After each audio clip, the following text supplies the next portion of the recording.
Sir ತಮ್ಮ ಹೆಸರು? GS Basavaraj ಗರಡನಗಿರಿ, ಜಾನಪದ ಕಲಾವಿದರು. ನಾನು ತುಂಬ ವರ್ಷದ ಹಿಂದೆ ರೇಡಿಯೋದಲ್ಲಿ ಕೃಷಿರಂಗ ಗುಂಡಪ್ಪ ಅಂತ ಇದ್ರು. ಅವತ್ತು ಧ್ವನಿ ಪರೀಕ್ಷೆಯಲ್ಲಿ ಪಾಸ್ ಆಗಿ ಇಲ್ಲಿಂದ ಅವನಿಂದ ಕಾರ್ಯಕ್ರಮಗಳನ್ನ ರೇಡಿಯೋದಲ್ಲಿ ಕೊಡ್ತಾ ಇದ್ದೀನಿ. ಈಗ ಹಾಸನ FM ಅಲ್ಲಿ ಬರ್ತಾ ಇದೆ. ಈಗ ಮೊನ್ನೆ ಬಸವ ಟಿವಿಲಿ ಕೊಟ್ಟಿದ್ದೀನಿ. ಯೂಟ್ಯೂಬಲ್ಲೆಲ್ಲ ಬರ್ತಾ ಇದೆ ಕಾರ್ಯಕ್ರಮ. ಆಮೇಲೆ ಹಳ್ಳಿಯ ಲಾವಣಿ, ಜನಪದ ಗೀತೆ, ಎಲ್ಲ ಕಡೆ ಕಾರ್ಯಕ್ರಮಗಳನ್ನ ಗ್ರಾಮದಲ್ಲಿ ಕೊಡ್ತಾ ಇದ್ದೀನಿ. ಆಮೇಲೆ ಶಾಲಾ ಕಾಲೇಜು ಕಾನ್ವೆಂಟ್ಗಳಲ್ಲಿ ಎಲ್ಲ ಕಾರ್ಯಕ್ರಮನ ಕೊಡ್ತೀನಿ. ಈಗ ನನಗೆ ಸನ್ಮಾನ ಮಾಡಿರೋದು ಮಾಜಿ ಪ್ರಧಾನಿ HD ದೇವೇಗೌಡರು. ಆಮೇಲೆ ಕತೆ ಬರೆಯೋ ನಾಗೇಂದ್ರ ಪ್ರಸಾದ್ ಬೆಂಗಳೂರಿನಲ್ಲಿ ಬುಕ್ ಬಿಡುಗಡೆಗೆ ಕರೆಸಿದ್ರು, ಅಲ್ಲಿ ಸನ್ಮಾನ ಮಾಡಿದ್ದಾರೆ. ಪ್ರಾಣೇಶು ತಿಟ್ಟೂರಿನಲ್ಲಿ ಸನ್ಮಾನ ಮಾಡಿದ್ದಾರೆ.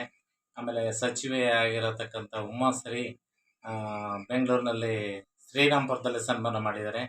ಆಮೇಲೆ ಸುಮಾರು ಕಡೆ ಎಲ್ಲ ಕಾರ್ಯಕ್ರಮಗಳನ್ನೆಲ್ಲ ಸ್ವಾಮಿಗಳ ಮಠ ಮಾನ್ಯಗಳಲ್ಲಿ ಸುತ್ತೂರು ಜಾತ್ರೆಯಲ್ಲಿ ಸ್ವಾಮೀಜಿಯವರು ಸನ್ಮಾನ ಮಾಡಿದ್ದಾರೆ. ಆಮೇಲೆ ಫಿಲಮ್ ಥಿಯೇಟ್ರು ಓಪನ್ನಿಗೆ BH ರಾಜು ಬಾಣಾವರದಲ್ಲಿ ವಿಷ್ಣುವರ್ಧನ್ ಬಂದಾಗ ವಿಷ್ಣುವರ್ಧನ್ ಸನ್ಮಾನ ಮಾಡಿದ್ದಾರೆ. ತುಂಬ ಕಡೆ ಕಾರ್ಯಕ್ರಮಗಳನ್ನೆಲ್ಲ ಕೊಡ್ತಾ ಇದ್ದೀನಿ. ಈಗಲೂ ಕಾರ್ಯಕ್ರಮವನ್ನು ನಡೆಸ್ತಾ ಇದ್ದೀನಿ. ನಮ್ಮ ಹೆಸರು ಗರಡನಗಿರಿ GS ಬಸವರಾಜ್ ಅವರೇ.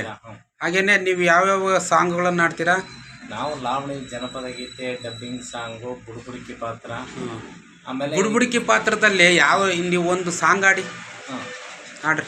ಜಾಗದೊಳಗೆ ನಡೀತಾ ಜಾಗದೊಳಗೆ ನಡೀತೈತೆ ರಾಜಬೀದಿಯೊಳಗೆ ರಾಮಯ್ಯ ಕಟ್ಕೊಂಡು ಬಂದು ಹೇಳ್ತಾ ಇದ್ದೀನಿ. 24 ಭಾಗದಲ್ಲಿ ಮುಂದೆ ಲೆಕ್ಕದಲ್ಲಿ ರೈತ ಹಾಗಂತ ಪ್ರಯತ್ನದಲ್ಲಿ ಪರಾಚರದಲ್ಲಿ ಗಳಿಗೆ ಸಂಬಂಧ ಮೀಸಿ ಮೇಲೆ ಕೈ ಹಾಕೊಂಡು ಓಡಾಡ್ತಾ ಇದ್ದು ದೊಡ್ಡ ಒಂದು ದೇಶ ಎಲ್ಲ ಗಳಿಗೆ ಸಂಬಂಧ ಗುರುದೃಷ್ಟಿ ಬರಬೇಕಾದ್ರೆ ಅಮಾವಾಸ್ಯೆ ಒಳಗೆ ಬಂದ ಲೆಕ್ಕದಲ್ಲಿ ಒಳ್ಳೇದಾಗುತ್ತೆ ಹೋಗ್ಕೊಡುತ್ತೆ ಸಿಕ್ಕೊಡ್ತಾ ಇದ್ದೀವಿ. ರಾಮಯ್ಯಗೊಂದು ಹಳೆಗಳೇ ಹಾಗೆ ಅದೇ ರೀತಿ ಒಂದು ಲಂಬಾಣಿ ಯಾವ್ದಂದ್ರೆ ಲಾವಣಿ ಒಂದು ಲಾವಣಿ ಹಾಡಿ ಬಸವರಾಜ್ ಅವ್ರೆ.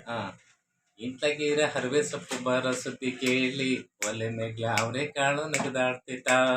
ಒಲೆ ಮೇಗ್ಲ ಅವರೇ ಕಾಳು ನಗದಾಡೋ ಸುದ್ದಿ ಕೇಳಿ ಈರುಳ್ಳಿ ಬೆಳ್ಳುಳ್ಳಿ ಜಜ್ಜಾಡ್ತಿತ್ತ.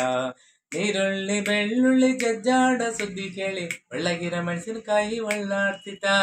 ಒಳ್ಳಗಿರ ಮೆಣಸಿನಕಾಯಿ ಒಳ್ಳಾಡ ಸುದ್ದಿ ಕೇಳಿ ಒಟ್ಮರ್ದಳ ಹುಣಸೆ ಹಣ್ಣು ನ್ಯಾತಾಡ್ತಿತ್ತ. ಒಟ್ಮರ್ದಳ ಹುಣಸೆ ಹಣ್ಣು ನ್ಯಾತಾಡ್ತಿತ್ತ. ಮೋಟು ಮರದಳ ಹುಣಸೆ ಹಣ್ಣು ನ್ಯಾತಾಡ ಸುದ್ದಿ ಕೇಳಿ ಇಂಟ್ಲಗೀರ ಕರ್ಬೇನ್ ಸೊಪ್ಪು ತರಿಗಾಡ್ತಿತ್ತ. ಇಂಟ್ಲಗೀರ ಕರ್ಬೇನ್ ಸೊಪ್ಪು ತರಿಗಾಡ ಸುದ್ದಿ ಕೇಳಿ ಅಗ್ರಣ್ಣಿಗೆಲ್ಲ ಸಿದ್ಧವಾಗಿತ್ತ. ಅಗ್ರಣ್ಣಿಗೆಲ್ಲ ಸಿದ್ಧವಾಗ ಸುದ್ದಿ ಕೇಳಿ ಒಲೆ ಮೇಗ್ಲ ಮುದ್ದೆ ಚೆಂಡು ನೆಗದಾಡ್ತಿದ್ವಾ. ಒಲೆ ಮೇಗ್ಲ ಮುದ್ದೆ ಚೆಂಡು ನೆಗದಾಡ್ತಿದ್ವಾ. ಒಲೆ ಮೇಗ್ಲ ಮುದ್ದೆ ಚೆಂಡು ನೆಗದಾಡ ಸುದ್ದಿ ಕೇಳಿ ಉಡಗಿರ ಗಂಗ್ಲ ಚೆಂಬು ಓಡಾಡ್ತಿದ್ವಾ. ಉಡಗಿರ ಗಂಗ್ಲ ಚೆಂಬು ಓಡಾಡೋ ಸುದ್ದಿ ಕೇಳಿ ನೆಂಟಣ್ಣ ಊಟಕ್ಕೆ ಸಿದ್ಧವಾಗಿದ್ದ. ನೆಂಟಣ್ಣ ಊಟಕ್ಕೆ ಸಿದ್ಧವಾಗ ಸುದ್ದಿ ಕೇಳಿ ನೆಂಟರ ಕೈಯಂತ ಚೆಲ್ಲ ರೆಡಿಯಾಗಿದ್ದ. ನೆಂಟರ ಕೈಯಂತ ಚೆಲ್ಲ ರೆಡಿಯಾಗ ಸುದ್ದಿ ಕೇಳಿ ನಾಟಕದಲ್ಲಿ ಬಪ್ಪನ್ ಪಾಟು ಬಂದು ನಿಂತಿದ್ದ. ನಾಟಕದಲ್ಲಿ ಬಪ್ಪನ್ ಪಾಟು ಬಂದು ನಿಂತರ ಸುದ್ದಿ ಕೇಳಿ ನೆಂಟರಕ್ಕ ಹಾಗೇನೆ ನೋಡ್ತಿಂತಿದ್ದ. ನೆಂಟರಕ್ಕ ಹಾಗೇನೆ ನೋಡ್ತಿಂತರ ಸುದ್ದಿ ಕೇಳಿ ನಾಯಣ್ಣ 3 ಮುದ್ದೆ ಎತ್ಕೊಂಡೋಗಿದ್ದ. ನಾಯಣ್ಣ 3 ಮುದ್ದೆ ಹೊತ್ಕೊಂಡೋಗಿದ್ದ. ಇಂತಲಗೀರ ಹರವೆ ಸೊಪ್ಪು ಬರ ಸುದ್ದಿ ಕೇಳಿ ಒಲೆ ಮೇಗ್ಲ ಅವರೇ ಕಾಳು ನೆಗದಾಡ್ತಿದ್ದ. ಓಕೆ.